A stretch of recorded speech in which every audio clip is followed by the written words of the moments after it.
Hello ladies and gentlemen, Azakai here, bringing to you another video for Conqueror's Blade published by Porus Interactive. This will be the update log for October 31st. So, we have maintenance going from, for the AP AC, on October 31st, 1300 to 1700 UTC plus 8. For EU and AMS, October 31st, 6 to 10 UTC plus 1. Maintenance expected to last for 4 hours. After the maintenance, we will distribute bronze coin times 10,000, honor 4,000, unit metal times 20 as compensation. So it has system adjustment and optimizations, adjusted part of the challenge quest of season units. So before, there's get an A plus rank or better in a certain amount of expedition battles, earn a certain amount of cakewalk badges during expeditions, defeat a certain amount of troops during expeditions, win a certain amount of expedition battles, and after is get an. So basically, they just changed all the expedition ones to just be PvE battles from now on. The progress of completed task will be retained. Or the progress, I think, not completed task, but like the progress of the task will be retained, probably. They're just changing it so that it just says any PvE battle. So it's just probably something that will include Surround the Bandits, um, and any PvE game mode realistically. So there's that. Wonder if it's going to apply for uh the Wandering Bandits. There was a time where some of the challenges actually started applying to the Wandering Bandits. That could have been that was good because it just made things easier to grind for.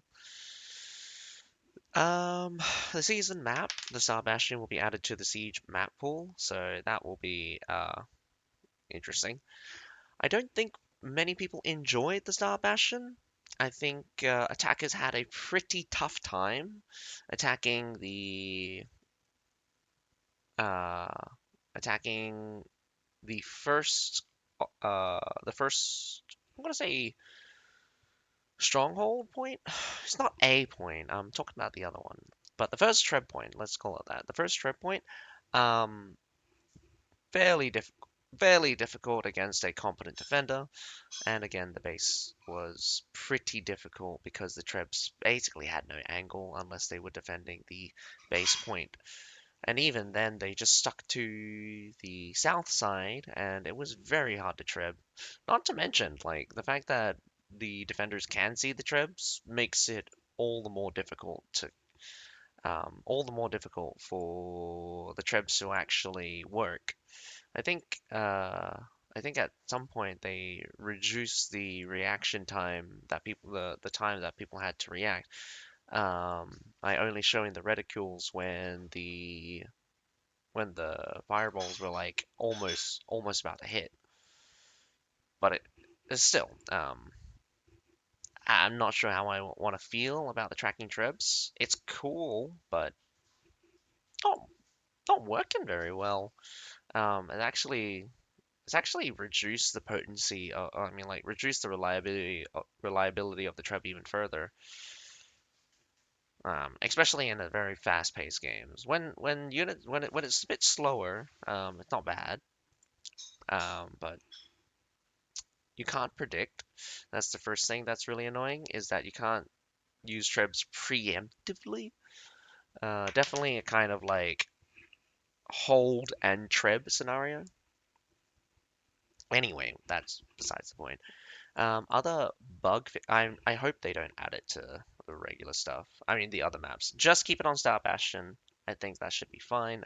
Just do not do what you did to Star Bastion to the other maps. Just keep the other maps the same. So fix the issue where after the Nodashi hero equipped the heroic strike rune, the second attack of Samurai's March could not knock the units away. Interesting. Fix the issue where after using Marked for Death, the Dual Blade hero may not be able to use Butterfly and Skylark immediately. Ah, yeah, this is basically this is some kind of animation lock for Dual Blade. It's it's just a really weird thing that does happen. It feels clunky because you don't it feels like don't gain control of your character very quickly. People again normally like certain it's only for certain abilities. You can actually basic attack straight after, but so you get like one free basic attack after Mark for Death because they're still knocked down and stuff, and there's no way to recover from that knockdown. Fix the issue where after using Great Thunderbolt to enter invisibility, the Jewel Blade heroes will exit invisibility when attacked. Not sure if I've ever seen that happening. I think,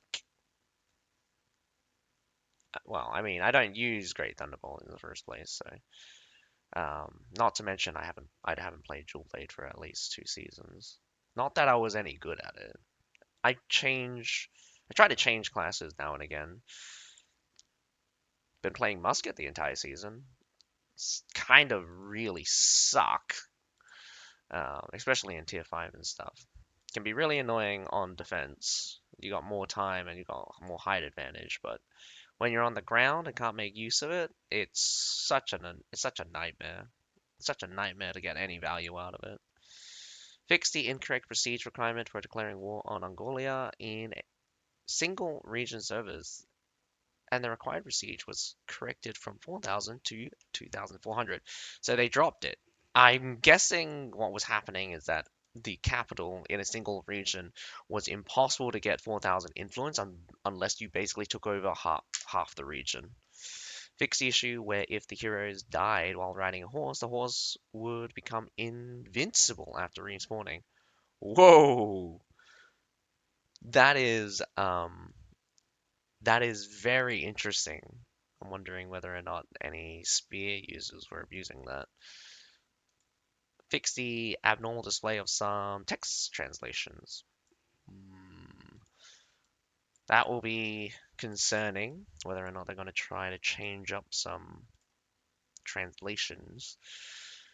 Personally, I do think there has been a drop in quality.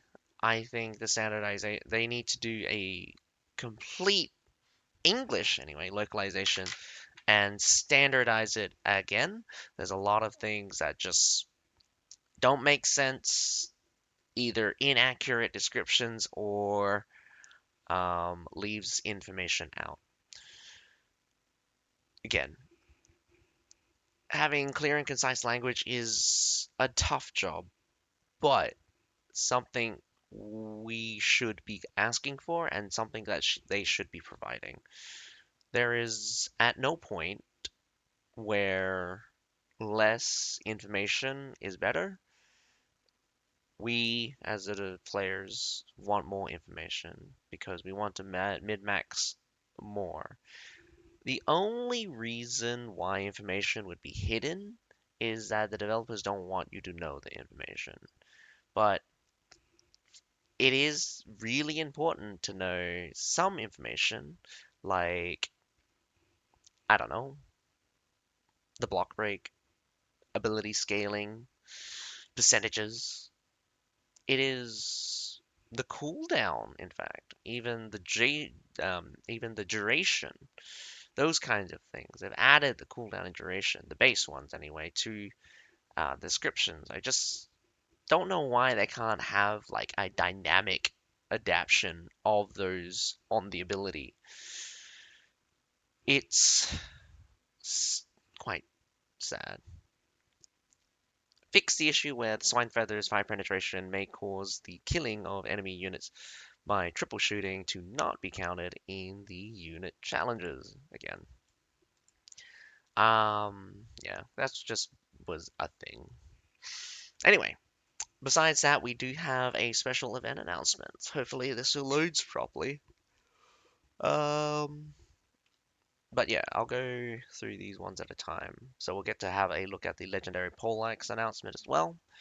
So this is the event announcement. So again, the update log is kind of split. So for the event announcement, we have dress up and share the fun, participate in siege field battles. You may obtain random limited time legendary attire, 12 hours. Once opened, the item grants 12-hour trial of various legendary attires, including the Draconus Fatalis, Angelic Duality, Akuma's Claw, and several other popular attires. A maximum of 2 random limited time legendary attires, 12 hours, can be obtained each day. The limit will be reset at midnight every day. It goes from 31st of the 10th to the 4th of the 11th, 0 at midnight. So after maintenance, blah, and before midnight. Just showing the graphics. I do like the embroidered officer's uniform. It's basically an improved version of the Oniba, Oni, yeah, the Oniba or Oniba attire, I believe is what it's called. Halloween event begins. Dark night descends upon the world. So this should be. Darkness and light, like twin brothers, forever intertwined. From the abyss, the Dark Lord was born to crush the world of light. The Guardians stand together to halt his blight. After the showdown at Halon Field, the Dark Lord was sealed. However, on this Halloween, the darkness stirs again, seeking to unshackle the Dark Lord's binding. You, as the bravest conqueror, shall aid the last of the Guardians in preventing the Dark Calamity. Unite with 4 heroic allies. Fight against the Dark Forces. Protect enough civilians from danger and achieve victory. In this realm, you will encounter 3 types of civilians. Villagers, utterly defenseless. Warriors, they will strike back when the evil foes approach. The wizards will cast a healing skill on the spot. In the first round, you will be granted initial leadership. At the end of each round, your performance will determine the extra leadership you receive. Spend your leadership to raise an army or buy artillery for aid. Use your leadership wisely. That's the key to victory. In shifting hours, battles grow even tougher. New bounty challenges await you in that harder combat.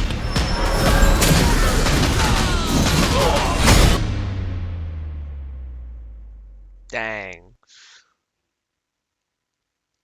This is the cool part where it's just like the Conqueror's Blade format has, or I mean, like the base for Conqueror's Blade just has so much potential. Um, and if you smack on a fantasy setting, you could go crazy. You could go absolutely crazy, especially for like PvE things. Conqueror's Blade, I think, is shifting into kind of the really easy and really not difficult to get, not, I mean, not difficult to get right. It's hard to go wrong with the fantasy setting because people love fantasy. People don't want reality. But I think, I think it is cool. It would be, I would be hard pressed to say that I wouldn't be delighted for this to be in the game. But at its core, I do hope that Conqueror's Blade maintain semblance of realism, only because the foundation is just so could be so spectacular for more simulation type stuff before we head into fantasy. And it is upsetting, mostly for me, to see that they've gone for this fantasy when they haven't really pushed themselves to be realistic in the sense that the gameplay could be some kind of battle simulator.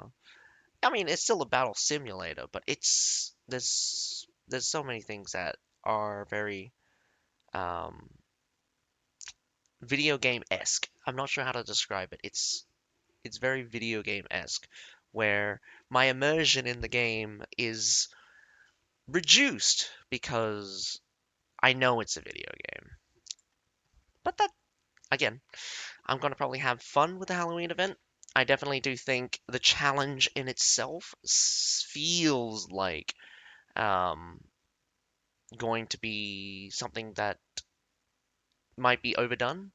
A lot of times with these event things, it's very difficult to get people to cooperate, and for sure, it's if there's too many, if you're forced to do it too many times, especially since I'm thinking a lot of working people won't have that many opportunities to play these events. Um, I just hope that I just hope they have it at a reasonable amount. I don't want to be doing that. I don't want to be doing that thing again where I had to do like 20 odd matches within 2 weeks or something. That's on top of the normal stuff you do throughout the week. This Halloween event will consist of two themed game modes. So we have the Halloween Defense PvE and the Demon Showdown, which is PvP. Huh. On the eve of Halloween, the legendary Dark Knight descends on the outskirts of Mongolia. A legendary adventure is unveiled. These modes will be gradually unlocked over time. Huh. Okay, so they're not unlocked immediately. With the event progressing, four chapters of story that have been buried for a long time will be known again. Also, the Halloween duel between the Pumpkin Knight and the Headless Knight is waiting the hero to unfold. Heroes are required to reach level 21 to join the Halloween event. Um, Participate in Halloween defenses and Halloween showdowns and earn more than 500 score to receive the special event item Fruity Candy. Various rare items, including Halloween themed random attire boxes, epic heroes, schematic crates, treatises, etc., can be exchanged in the exchange shop. The first batch of merchandise will be available right after the maintenance on 31st of the 10th. The second batch will follow the maintenance on the 14th of the 11th. Interesting. So we're going to have this event for a while. Hmm. Apparently this goes from 31st of the 10th to the 21st of the 11th. So we'll have 3 weeks to do this event. Introduction to the all-new Halloween PvE and the PvP mode. Halloween Defense. The blood moon descends and the dark night leads the undead towards Heilong Fjord. They said Halong. Halong. Halong. Not Heilong. Halong. Yeah, again, pronunciation is not my strong side. The heroes unite and build the legendary Halloween defense fort. Heroes need to carefully plan and use limited resources to repel numerous enemies and protect the civilians in the city. Victory condition: hold your ground and ensure the survival of the protected targets in the city. If the protected targets die, it leads to a decrease in battlefield morale. The battle fails when morale drops to zero. Other information, leadership shop. You can open the leadership shop anywhere in the battlefield to recruit units or purchase artillery by using leadership. So you get the resource, you can use it to purchase units or artilleries. The summoned units will move from the nearest supply point to the hero's location. Uh, Reputation acquisition. You may obtain reputation by defeating enemies. Furthermore, a higher reputation may allow you to complete additional bounty quests, granting you a bonus rewards of special event item Fruity Candy. The Halloween defense mode will have two difficulty levels, easy and hard. The easy mode will be available after maintenance on 31st of the 10th, while hard mode will open on the 2nd of the 10th. So that's going to be on the Saturday. Bounty quest. After the hard mode of Halloween defense is active, bounty quest will refresh in the matching interface. The bounty quest will be refreshed along with the progress of the Halloween story chapters, and there will be a total of 3 different quests. Bounty quests must be completed within limited time, or they will disappear after the required time has passed. Again, I hate these limited time things, but it is a limited time event. But this is a limited time quest inside the limited time event, which just mind-boggling. The bounty quests are quite challenging. It is recommended for players to form a team to tackle them. You will get rewards after completing the quest. There's even a chance to activate a hidden mechanism. Great, some mechanism. So let's see if either people figure it out instantly or people start showing other people and then eventually everyone will know. Goes for the same time frame. Uh, Global match, PvP mode, Demon Showdown. After beating the Black Knight schemes, the heroes can finally celebrate Halloween. One side dresses up as pumpkins, the other side as ghosts, and they battle it out in the arena, striving for the ultimate victory. Heroes can fully enjoy the thrill of battle. Upon hitting a certain kill count, you get to summon the opposing team's boss, defeat their boss to get the ultimate victory. So basically um, this is probably similar to what we saw during the Christmas event. If anyone remembers that one, where we were in the Colosseum map, we kill. Yeah, eventually we summon the bosses, and eventually we kill the bosses. So we'll see how this goes. I do think this particular event is fun. If we're using heroes and units, do mind that if it's just a pure DM, probably not going to be as fun. But if we're going to be able to have random units or a selection of units, um, I think those game modes have always been fairly successful. There's not really much I can say for those game modes to, how to say, struggle when it comes to replayability because there is a randomness to it, though I do think some people don't enjoy them. I do enjoy them because it gets me away from a lot of meta units, and as long as they don't add in certain units that just go crazy, I think it's going to be fairly difficult now since there's probably, well, not really. There's actually still a lot of units that they could probably just throw in that is not very OP. Particularly, they can do the same thing that they did with the other mode, where they dropped masteries. Masteries made everything more unbalanced. So that is also that.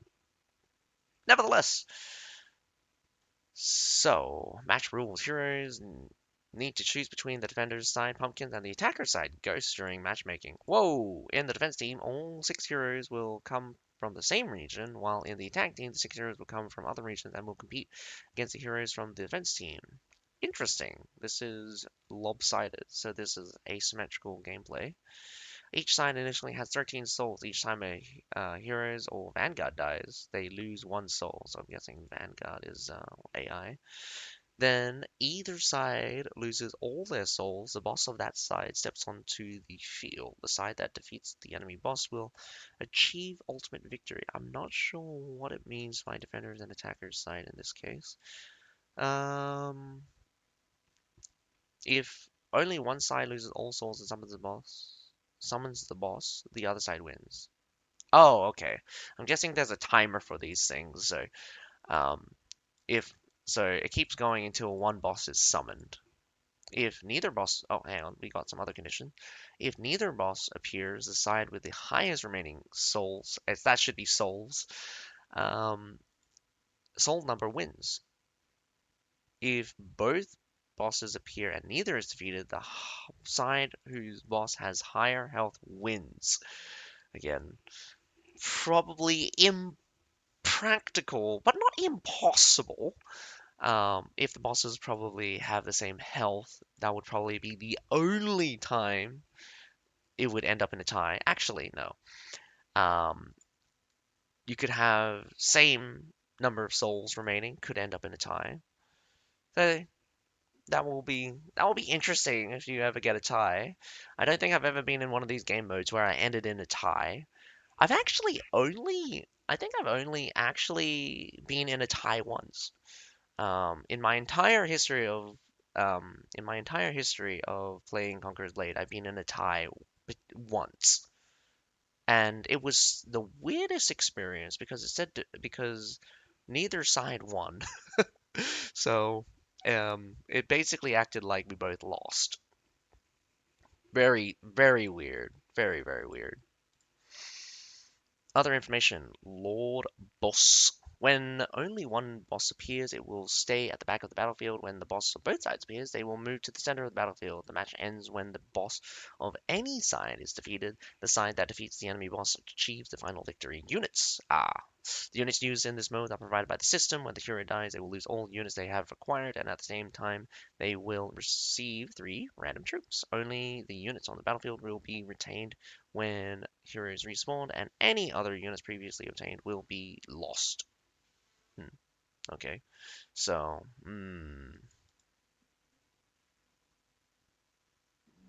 one unit can be retained when respawning. So I guess that's a bit weird. I think previously, if you died and your unit was at max health, you just get reset. So I guess this one is trying to let people preserve the unit that they had, just in case it was a good unit. I think this is a mistake. I think re-rolling the units that would, I mean, this would prevent people from preserving their units so much. But again, I'm not sure how to feel about that. Chest. When heroes of vanguards are defeated, they drop a treasure chest. Heroes who pick up the chest gain additional random unit and an effect that increases maximum health for 30 seconds before the boss appears. Collecting treasures will further increase the boss health. Interesting. Yeah, no, that was part of the mechanic last time during the Christmas event. During the opening period of Demon's Showdown, you can obtain the special event item Fruity Candy by participating in this game mode. By completing daily quests and server challenges, you will get the special event item Toffee Candy, which can be exchanged for various items in the exchange shop. Event time start time daily opening hours all day. Whoa, all day. Brutal. Um, did the other one? Oh, it does so all day. This is 24 hours.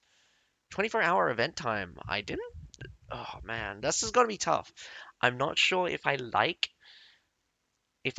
this.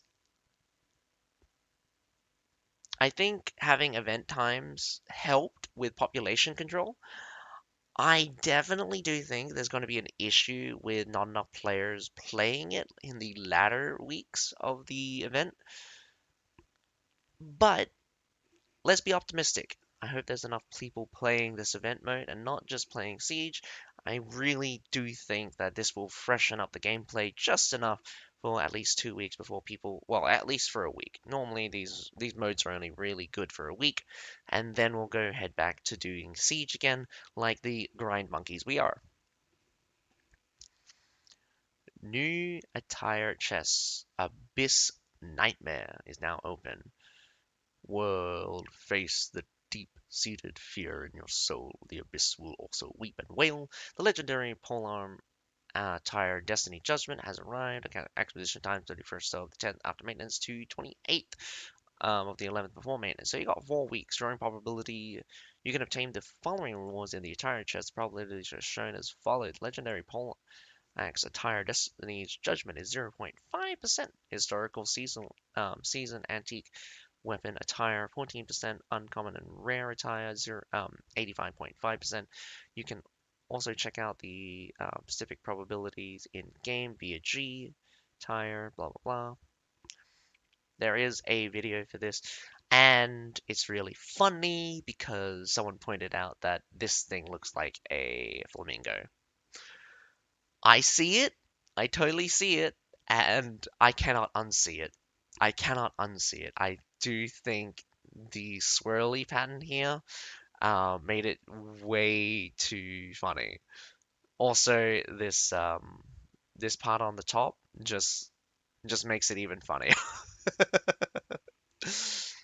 It definitely looks like a bird beak kind of thing. So we got special offers in the store. Randomized Halloween monster box. Interesting. Upon activation, you are guaranteed to get golden key times 1. There is also a chance to acquire permanent entire products like Jolly the Clown. Jolly the Clown. I don't think I remember that one. The Illusionist Feather Mask Indigo. Yep, seen that one. Illusionist Feather Mask Crimson. Yes, Be Still Savage. I want a permanent version of that. The Bathilda's Hat. I thought I unlocked that, but I might have not claimed it. Abyssal's Eclipse. I'm not sure what Abyssal's Eclipse was. Maybe a different name. I'm thinking it might be a different name. Each time a gift box is opened, there is a 2% chance of getting an attire part. For every 10 boxes you open, you are guaranteed a random attire part. If you open 50, you are guaranteed a attire part selection times 1, from which you can select and obtain 1 from the listed attires. Refer to description of in-game items for more details. Halloween costumes sold at half price. So the following attires are available at a limited time discount. So we got the Plague Doctor, Moon Worshippers. I forget what this one looks like.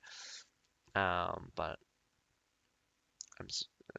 so we have the Mount Plague set, Vampire Knight set, the Revenant set, I knew that would come in, and the Silent, probably the same attire as a Vampire Knight set. So that is cool. Again, I think seasonal attire event shop coming back once a year, cool, it's gimmicky. It means that attires are available. I do think that some generic attires or there should be more events where old attires come back. I really think season attires, the originals, should come back as well.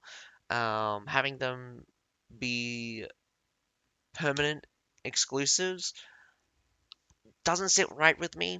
The sealed versions are okay, but it's just a recolor. I do have a preference for colors for some of them, but yeah, that's how it be.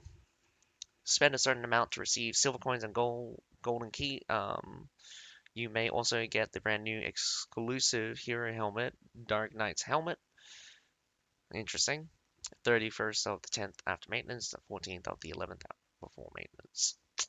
So we have the Halloween login gift. The Dark Lord descends, a shadow of terror pervading around. Log in during the event to receive Lotus Water times 50. Oh, wow. They're being real stingy. Just Lotus Water. 31st of the 10th after maintenance and 14th of the 11th before maintenance. Alright, that's all dandy. Now, probably just going to watch the cinematics. I'm probably not going to read out all of the, I'm not probably going to read out all of the fluff. Let's see how much there is. Let's see how much there is first. Not much. So so it tells us the Halloween event goes for 21 days. 31st of the 10th goes and to the 20th. When the ancient power reawakens, the Black Knight's scythe spread death across the land. In the face of this unspeakable horror, mortals once faltered. The heroes conquered their fear of death, repelled the darkness with courage and faith, and restored light to the land. Very cool, very fantasy-esque. If it was you who were faced with the destined judgment, what choice would you make? And of course, we have the attire. Paul Legendary Poleaxe Destined Judgment is making its debut.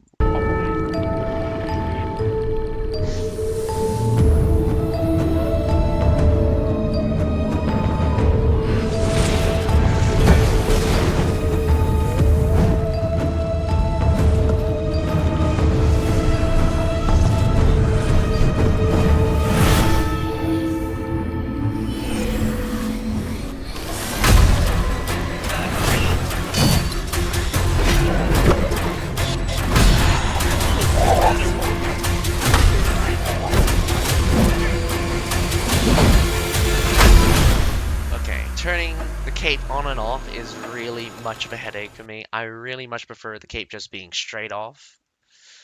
It wasn't a very good trailer, and I will tell you right now, it didn't really showcase all of the abilities, so I am a bit concerned. Um, but we're gonna have to see the skills in game. I do think the color palette is very nice on the eyes. Some of the previous color palettes were really harsh. Um, the the chain dart and scimitar one is so effects heavy. I'm really hoping that they go back to like the ink glaive.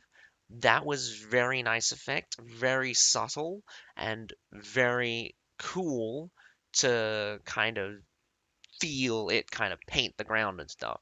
But these will be very effects heavies. I'm definitely thinking that we're gonna have pale green kind of flashbangers, but it's less aggressive than the red of the Nodachi and kind of the whitish blue that the Chain Down and Scimitar is going. I also think that the blue of the the Thunderstrike one was so brutal.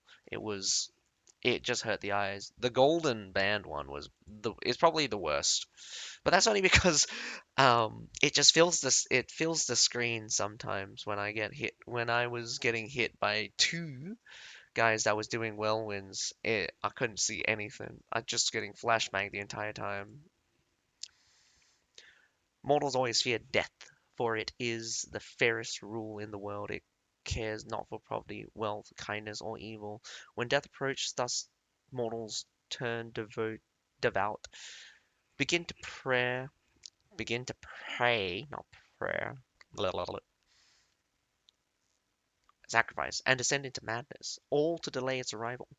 Yet death has halted its stride, following the path destiny dictates, bringing faith to the chosen. Destiny's judgment, the bearer of this scythe will become death's envoy, just like the dark knights of old. Where the dark night descends, death alone is revered, and all malevolent spirits find no refuge. The poleaxe curves slightly, resembling a scythe more in design. It's adorned with an armored ram's head. Doesn't look like a ram at all. If I don't I don't know who thought it looked like a ram, but that's definitely a flamingo. To emphasize a demonic image, in many legends, scythes are known as the weapons of death, as the weapon of death, um, symbols of judgment for fate, wielding the power to decide the fate of others, steeped in a sense of destiny. I mean, the personification of death is the Grim Reaper, and most European depictions of the Grim Reaper is with a scythe, a rather big scythe. And again, it's pretty pop culture but it is also historically accurate that depiction of death has been kind of just a scythe-ish weapon. And I did think that if they were going to have some kind of someone said that they should add a scythe weapon class, and I said that the they could probably just reskin the poleaxe to be a scythe, and they did in the end. Am I sad about it? I'm sad that I'm right, but adding a poleaxe weapon class probably would never have happened anyway. Acquisition method. You can acquire it in G Abyss Nightmare's tire chest, wield the poleaxe of destiny in the name of death, and enforce judgment upon your enemies. Alrighty. Those are the three event announcements. Again, all to do with the Halloween. Halloween coming up tomorrow or today. It is today for me. So I hope you guys enjoyed that update log. But other than that, my name's Satsuki. Have a nice day. Bye for now.